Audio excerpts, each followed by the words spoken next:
Yunus, birinchi bob. Bir kuni Amitayning o'g'li Yunusqa Parvardigordan vahiy keldi.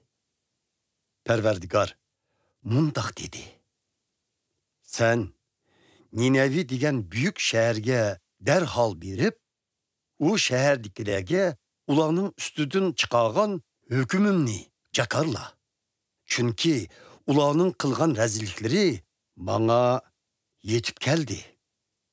Lekin Yunus özünü Parvardigorning huzuridan qochirish uchun shu an qarshi yo'nalishga mangdi.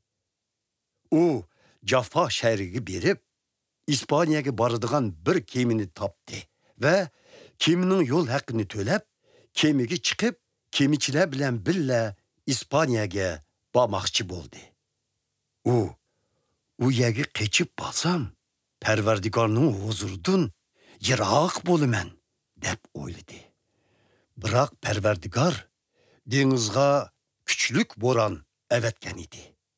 Dengizda dahshatlik bo'ron chopqin chiqib, kemini parchalavatgili tas qoldi. Shuning bilan kemichilar qattiq vahimaga tushib, har qaysi o'z ilohlariga yolvurdi. Kemi yeniksin deb, ular kemidagi mallarni dengizga tashlashdi. Yunus u vaqtda kemining ostinqi bo'limida yetib, qattiq uyquga ketgan edi. Kemi boshlig'i Yunusning yeniga kelib, uningga: "Sen nemishqa uxlab yotsan? Tur, ilohingga yolvur. Balkim uning bizga nazri tushar. Shundaq bo'lsa, halok bo'lmaymiz", dedi. Kemichilar: "Bizning mushu baloyi ofatga duchor bo'lishimizga kim sabablik ekanligini ko'rib boqayli", deyishib, chak tortishgan edi. Chak Yunusga chiqdi. Ular uningdan: "Aytqina, bu baloyi ofatni kim keltirib chiqadi? Sen nima qiladigan odamsan? Qayerdan kelding? Qaysi el millatdansan?" deb so'rashdi. Yunus ularga: "Men İbraniman. Dengiz va quruq tuproqlarni yaratgan arishdagi Parvardigorga e'tiqod qilaman", deb javob berdi.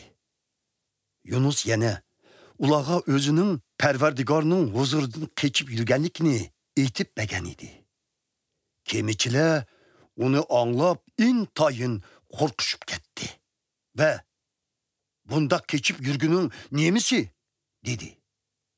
Boran çapqullar avjiga chiqqanlikdan ular uningdan: "Biz sana nima qilsak dengiz to'lqini biz uchun pashiydi", deb so'rashdi.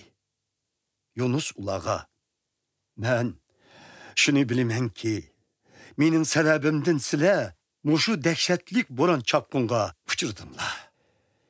Meni ko'tirib dengizga tashlanglar. Dengiz to'lqini sizlar uchun pashiydi", deb javob berdi. Kemichilar aksicha paloqni jenining boricha urib, kemini qirg'oqqa elib bormoqchi bo'ldi-yu, olg'a ilgirlayolmadi. Chunki bo'ron chopqullar borgan siri avjiga chiqqan edi. Shuning bilan ular Parvardigorga: "Ey Parvardigor, senden ötünümüz-ki, bu odamning jiniga zomin bo'lganligimizdan bizni halok qilmag'aysan. Begunoh odamning qinini to'kish gunohini bizning ustimizga yuklamagaysan.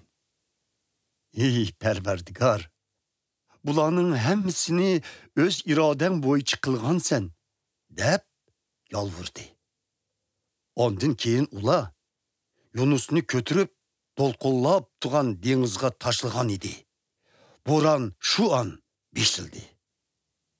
Kemichilar bu voqeani ko'rgachga Parvardigordan qattiq qo'rqishib, uningga qurbonlik qilishdi va qasamlar berishdi. Parvardigor yo'g'on bir beliqni Yunusni yutilishga avatgan edi. Yunus beliqning qo'rsiqida 3 kecha kunduz